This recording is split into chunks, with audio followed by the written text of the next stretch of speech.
لا يكلف الله نفسا إلا وسعها. عاش من عرف قدره.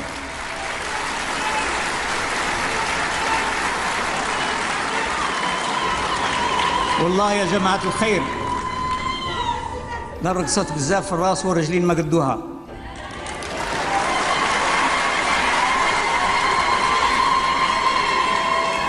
شكرا على هذه الثقة وشكرا هذا الحماس. بودي أن أخاطب شباب الجزائر من خلال شباب سطيف المجيدة. أقول بأن قوى الشر تتربص السوء بالجزائر كما تتربص بغيرها من البلدان العربية والإسلامية. فالشعب الجزائري الذي ضحى بالنفس والنفيس من أجل الاستقلال، وضحى كذلك في حرب أهلية كانت تكاد تأخذ جذورها. لا بد أن يبرهن مرة أخرى على أنه على كل شيء قدير بعد الله تبارك وتعالى.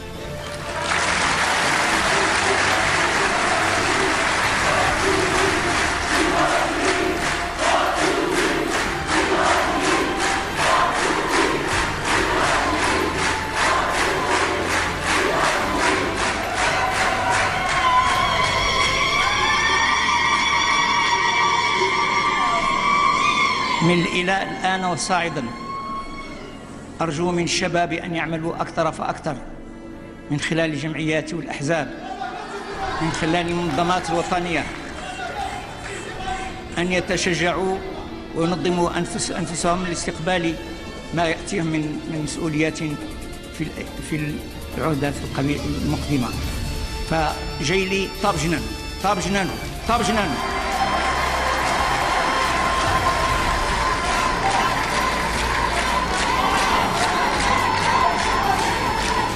50 سنة من بعد نعمل كل أكاليل الزهر الورود للشهداء والمجاهدين، لكن نقول بأن دورهم انتهى بالنسبة لتسيير البلاد.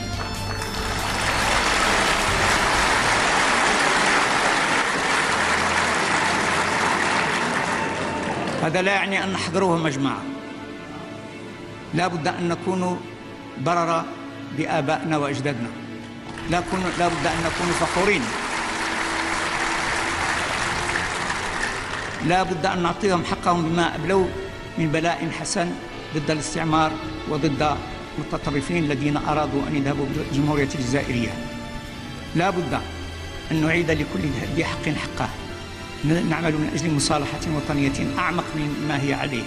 أقول أعمق مما هي عليه.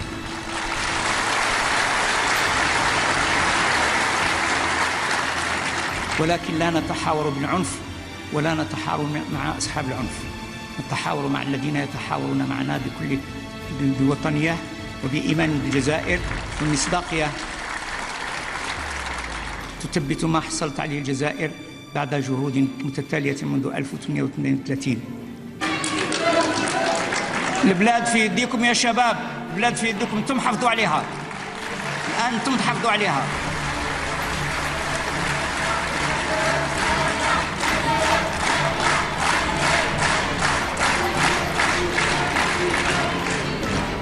إن تعبئة الشباب كلما كانت خلاقة مبدعة في ميدان العمل والشغل فإنها تثري البلد وتعطيه إشعاعا كبيرا.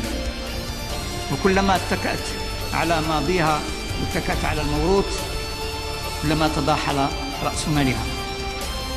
فأنتم يا شباب الجزائر لعلكم عشتم 50 سنة مع الذين حرروا البلاد. اليوم الذين حرروا البلاد يقول لكم يا إخوان ما بقيناش قادرين.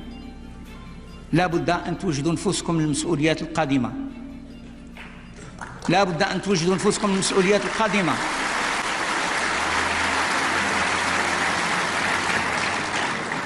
نودع لكم الأمانة فلا تخونوها، فلا تتركوها لغيركم يلعبوا بها، فلا تتركوها من لا يريد الجزائر خيرا فيعبث بها. ردوا بالكم يا أولاد، ردوا بالكم يا شبان.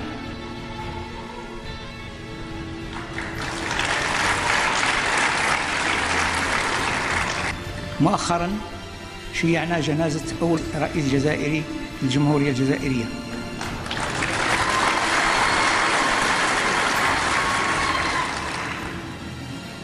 رحمه. كاين شباب منكم شفتهم اكتشفوه لأول مرة ما عرفيش وجوده شكون هو.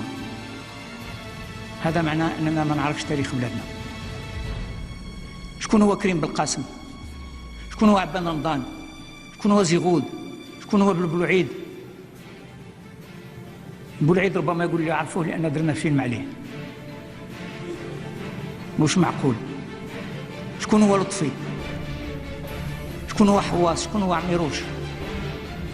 لا بد أن نبحث عن ماضينا، نعرف من نحن حتى نكون غدا نحن، لا نكون غيرنا، لا نكون غيرنا.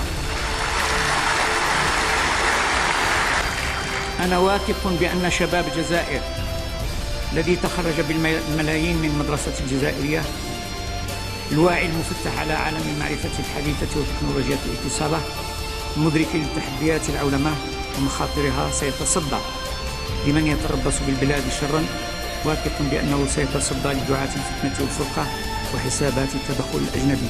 أقول وحسابات التدخل الأجنبي، وحسابات التدخل الأجنبي.